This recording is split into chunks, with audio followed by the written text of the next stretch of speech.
ভেনেজুয়েলার রাজধানী থেকে সামরিক অভিযানে ধরে নিয়ে যাওয়ার 15 ঘণ্টা পর দেশটির প্রেসিডেন্ট নিকোলাস মাদুরোকে নিউ ইয়র্কে নিয়েছে যুক্তরাষ্ট্র। এদিকে শান্তিপূর্ণভাবে ক্ষমতার হস্তান্তর নিশ্চিত না হওয়া পর্যন্ত ভেনেজুয়েলাকে যুক্তরাষ্ট্র পরিচালনা করবে বলে জানান মার্কিন প্রেসিডেন্ট ডোনাল্ড ট্রাম্প। পাশাপাশি বিশ্বের সর্বোচ্চ জ্বালানি তেলের মজুদ থাকা দেশটিতে বিপুল বিনিয়োগ সহ তেল খাতে নানাভাবে যুক্তরাষ্ট্র যুক্ত হতে পারে বলেও জানান তিনি।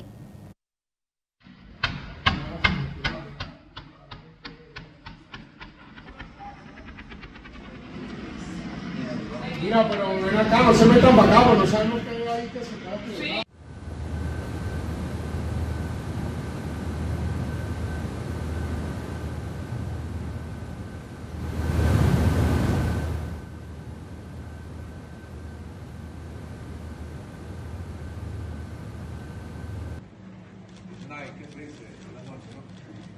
Night.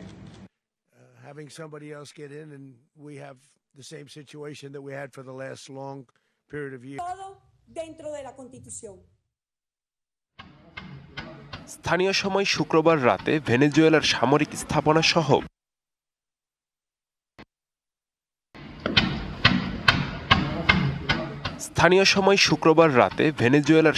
স্থাপনা সহ বিভিন্ন লক্ষ্যবস্তুতে হামলা চালায় যুক্তরাষ্ট্র। হামলার পাশাপাশি দেশটির প্রেসিডেন্ট নিকোলাস মাদুরো ও তার স্ত্রী সিলিয়া ফ্লোরেসকে তুলে নিয়ে আসার কথা জানান ট্রাম্প। প্রায় 15 ঘণ্টা পর স্থানীয় সময় শনিবার বিকেল 5টার দিকে মাদুরোকে বহনকারী উড়োজাহাজটি নিউ ইয়র্ক সিটির স্টুয়ার্ট এয়ার ন্যাশনাল গার্ড বিমান ঘাঁটিতে অবতরণ করে। মাদুরোকে রাখা হবে ব্রুকলিনের বন্দি শিবিরে। সেখান থেকেই তাকে মাদক ও অস্ত্র চোরাচালানের অভিযোগে করা মামলায় ম্যানহাটনের ফেডারেল আদালতে হাজির করা হবে। এদিকে ট্রাম্প জানিয়েছেন শান্তিপূর্ণ ক্ষমতার হস্তান্তর নিশ্চিত না হওয়া পর্যন্ত ভেনেজুয়েলা পরিচালনা করবে যুক্তরাষ্ট্র।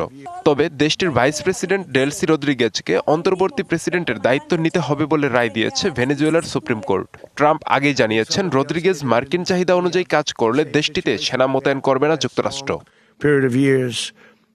এছাড়া বিশ্বের সর্বোচ্চ জ্বালানি তেলের মজুদ থাকা ভেনেজুয়েলায় এ খাতে বিনিয়োগ সহ বিভিন্নভাবে যুক্তরাষ্ট্র যুক্ত হবে বলে জানিয়েছেন ট্রাম্প। তবে এ বিষয়ে মার্কিন প্রেসিডেন্ট খোদ তার নিজের দেশেই সমালোচনার মুখে পড়েছেন। পুরো বিষয়টিকে তেলের জন্য রক্তপাত বলে আখ্যা দেন মার্কিন পার্লামেন্টের নিম্নকক্ষ প্রতিনিধি পরিষদের ডেমোক্র্যাট সদস্য জ্যাক ওচিনক্লজ। জানান মার্কিন অভিযানের সাথে মাদুরোর বিরুদ্ধে আনা মাদক পাচারের অভিযোগের কোনো সম্পর্ক নেই। মাদুরোকে সস্ত্রীক তুলে আনার ঘটনায় উদ্বেগ জানিয়েছেন জাতিসংঘ মহাসচিব অ্যান্তোনিও গুতেরেস। হামলার নিন্দা জানিয়েছে জাতিসংঘ নিরাপত্তা পরিষদের 2 স্থায়ী সদস্য চীন ও রাশিয়া। তবে মাদুরোর অপসারণকে স্বাগত জানিয়েছে অপর 2 স্থায়ী সদস্য ফ্রান্স ও যুক্তরাজ্য।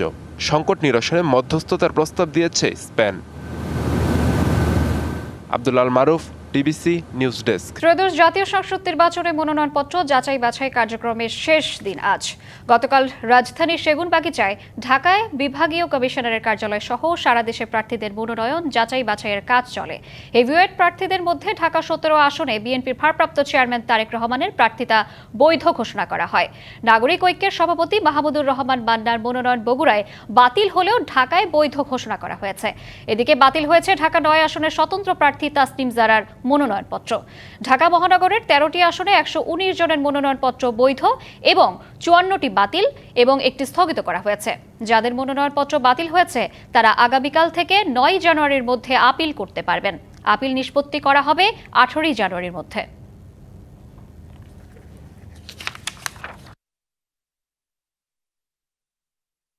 ত্রয়োদশ জাতীয় সংসদ নির্বাচনে মনোনয়নপত্র যাচাই বাছাই কার্যক্রমের শেষ দিন আজ। গতকাল রাজধানীর সেগুনবাগিচায় ঢাকায় বিভাগীয় কমিশনারের কার্যালয় সহ সারা দেশে প্রার্থীদের মনোনয়ন যাচাই বাছাইয়ের কাজ চলে। এ বিষয়ে আরও জানাতে রাজধানীর সেগুনবাগিচা থেকে ঢাকা বিভাগীয় কমিশনারের কার্যালয় থেকে যুক্ত হচ্ছেন সহকর্মী সানি আহমেদ।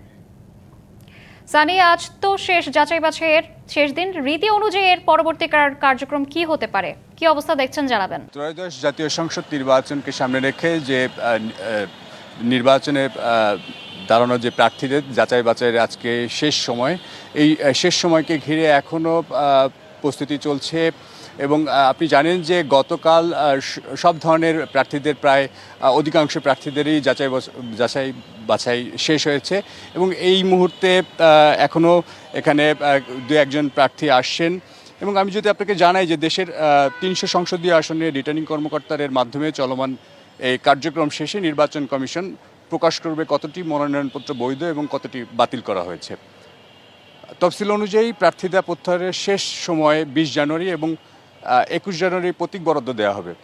ভোট গ্রহণ অনুষ্ঠিত হবে আগামী 12ই ফেব্রুয়ারি সকাল 7:30 থেকে বিকাল 4:30 পর্যন্ত। যদিও আপনাকে জানাই যে ঢাকা মহানগরের যে 20টি সংসদীয় আসনের মোট 238 জন প্রার্থী মনোনয়নপত্র জমা দিয়েছেন।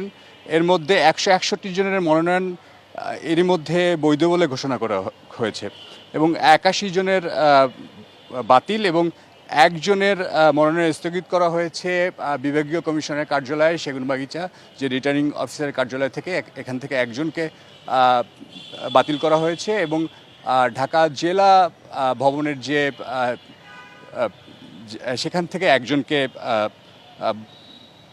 বাদ দেওয়া হয়েছে এবং সব কিছু মিলিয়ে এই যে 20টি আসন, এই 20টি আসনের মধ্যে বিভাগীয় কমিশনার কার্যালয়ে 13টি আসনের মনোনয়ন যাচাই বাছাই চলছে এবং ঢাকা জেলা ভবন থেকে 5টি আসনের মনোনয়ন যাচাই বাছাই পর্বের আজকের যে আনুষ্ঠানিকভাবে যে রোববার যে শেষ দিন, সেই শেষ দিনকে ঘিরেই এখনও রিটার্নিং কর্মকর্তা এবং সংশ্লিষ্ট ব্যক্তিবর্গ সবাই এখানে তোড়জোড় চালাচ্ছেন এবং আগামী 9 তারিখ পর্যন্ত যে মনোনয়নের যাদের বাতিল হয়েছে তারা এটিকে রিড করতে পারবেন এবং পরবর্তীতে 12 তারিখ থেকে 18 তারিখ পর্যন্ত এই মামলার শুনানি হবে। তো এই ছিল আমার কাছে সব শেষ। সানি, আপনাকে ধন্যবাদ। চুয়াডাঙ্গায় বেড়েছে শীতের অসুখ বিসুখ, বেশি আক্রান্ত হচ্ছে শিশুরা। এ নিয়ে আরো জানাতে যুক্ত হচ্ছেন সহকর্মী কামরুজ্জামান সেলিম। সেলিম, কেমন হচ্ছে শিশুদের চিকিৎসা ব্যবস্থা জানাবেন? শ্রাবন্তী, গত 4 দিন কিন্তু চুয়াডাঙ্গার উপর দিয়ে মৃদু শৈত্যপ্রবাহ বয়ে গেছে। আজকে কিন্তু জেলায় সর্বনিম্ন তাপমাত্রা রেকর্ড করা হয়েছে 10.7 ডিগ্রি সেলসিয়াস।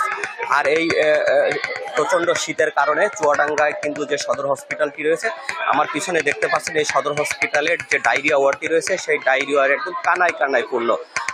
এই যে ডায়রিয়াটি রয়েছে এটি কিন্তু সরকারিভাবে কোনো বেড বরাদ্দ না থাকলেও এখানে কিন্তু এখন পর্যন্ত যে পরিসংখ্যান রয়েছে সেখানে 121 জন শিশু ডায়রিয়া রোগী ভর্তি রয়েছে। এছাড়া কিন্তু আমরা সকাল থেকেই দেখেছি যে সকাল যখন আমরা এই হসপিটালে আসি তখন 107 জন রোগী ভর্তি ছিল।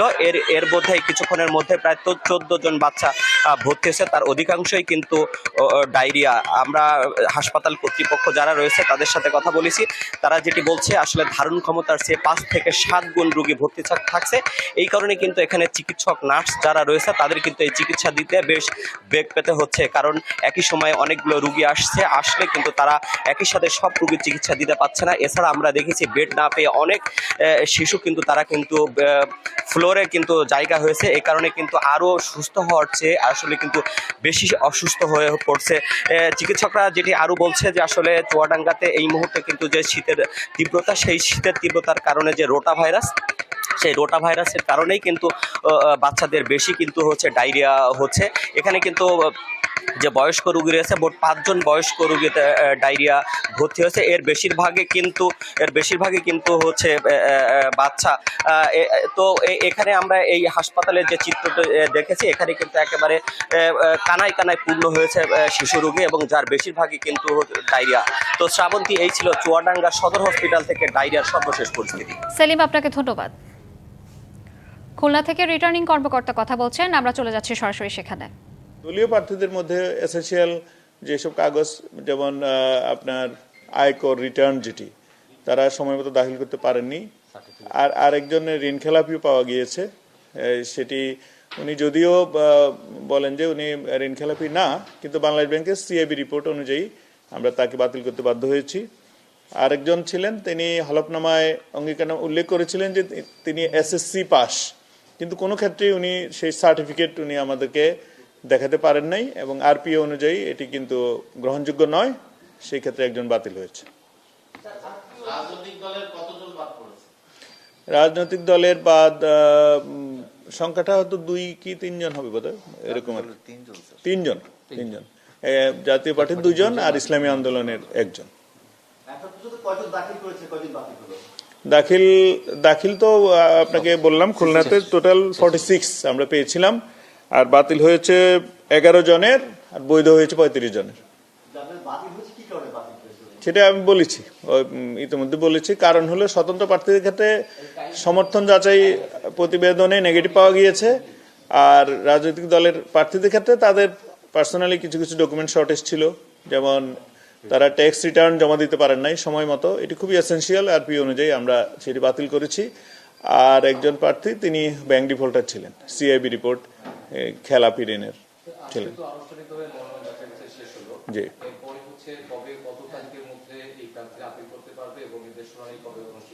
জি, এটি স্পষ্ট শিডিউল উল্লেখ আছে 5 থেকে 9 তারিখ, 5 জানুয়ারি থেকে 9 জানুয়ারি পর্যন্ত তারা ইলেকশন কমিশনে আপিল করতে পারবেন।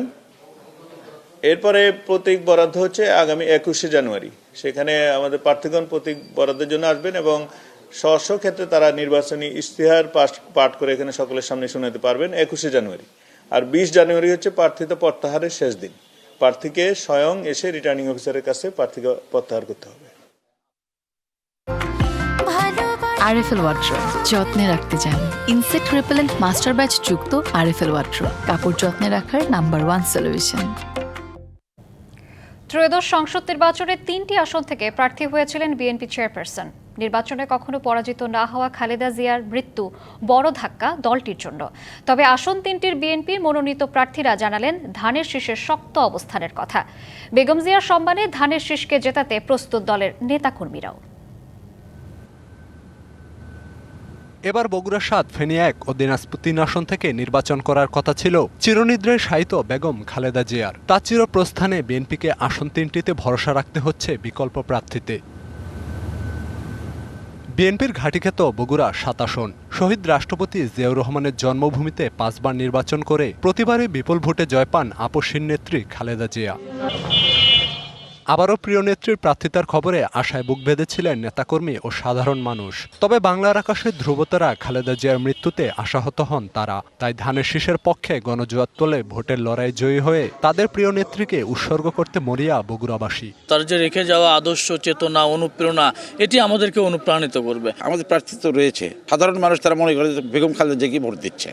এই আসনে এবার ধানের শীষের লড়াই করবেন গাবতলী উপজেলা বিএনপির সভাপতি মোর্শেদ মিল্টন। আরও 4 জন মনোনয়নপত্র জমা দিলেও মূল প্রতিদ্বন্দ্বী জামায়াত প্রার্থী। তবে তাকে মাথা ব্যথার কারণ মনে করছে না বিএনপি। দলমত নির্বিশেষে সবাইকে একত্রিত করে আমি আমার দেশনেত্রী বেগম খালেদা জিয়ার উপর শ্রদ্ধা রেখে তাকে অনুসরণ করে আমি যেন কাজ করতে পারি। পৈতৃক নিবাস ফেনী 1 থেকেও 5 বার নির্বাচন করেন মহাকাব্যের সমাপ্তি টেনে অন্তিম যাত্রায় যাওয়া বেগম খালেদা জিয়া। প্রতিবারই তাকে বেছে নেন ভোটাররা। খালেদা জিয়ার অবর্তমানে এবার এ আসনে ধানের শীষের হাল ধরেছেন ঢাকা মহানগর বিএনপির আহ্বায়ক রফিকুল আলম মজনু। তাকে জেতাতে 1-8টা দলের নেতাকর্মী। আসনটিতে আরও প্রার্থী থাকলেও জনমত অনেকটাই ধানের শীষের পক্ষে, এমন আভাস দিচ্ছেন স্থানীয়রা। বেগম খালেদা জিয়ার অসমাপ্ত কাজগুলো যাতে ওই প্রার্থীর মাধ্যমে সমাপ্ত করা হয়। জনাব রফিকুল আলম মজনু ভাই যোগ্য প্রার্থী, যোগ্য হিসাবে দেশনেত্রী বেগম খালেদা জিয়া তাকে দিয়েছিলেন। এই আসনে ধানের শীষের জয়ের কোনো বিকল্প নেই বলে জানালেন বিএনপির প্রার্থী। সত্য বড় হচ্ছে আমি এখানে ধানের শীষের প্রার্থী, বেগম খালেদা জিয়ার প্রার্থী, তারেক রহমানের প্রার্থী, বিএনপির প্রার্থী। ইনশাল্লাহ আগামী দিনে মানুষ ধানের শীষে ভোট দিয়ে আমাকে নির্বাচিত করে। এবারই প্রথম দিনাজপুর 3 আসনে প্রার্থী হন বেগম খালেদা জিয়া। তাতে উন্নয়ন হবে এমন আশায় বুক বেঁধেছিল এলাকাবাসী। সে আশায় ছেদ পড়লেও ধানের শীষের প্রার্থী সৈয়দ জাহাঙ্গীর আলমের উপর আস্থা ভোটারদের। আমরা সবাই কাজ করব, সর্বোচ্চ ভোটে আমরা ইনশাআল্লাহ তাকে জয় করব। এই আসনে জামাত, ইসলামী আন্দোলন ও জাপার প্রার্থী থাকায় প্রতিদ্বন্দ্বিতার আভাস দিচ্ছেন অনেকে। তবে জয় ছিনিয়ে নিতে নিরলসভাবে কাজ করে যাবার কথা বলছে তৃণমূল বিএনপি। আসন থেকে বিপুল ভোটে এখান থেকে জয়লাভ করবে। সব ভেদাভেদ ভুলে শুধুমাত্র ধানের শীষে খালেদা জিয়ার ছবি আঁকতে চান বিএনপির প্রার্থী। দেশনেত্রী বেগম খালেদা জিয়ার পরিবর্তে যে প্রার্থী তাকে ধানের শীষ মার্কায় বিপুল ভোটে ইনশাল্লাহ নির্বাচিত করে নিয়ে আসবে দিনাজপুরবাসী। নির্বাচিত হলে খালেদা জিয়া যেখানে শেষ করেছেন সেখান থেকেই নতুন পথ চলা শুরু করতে চান এসব প্রার্থীরা। Khalid Hasan, DBC news desk.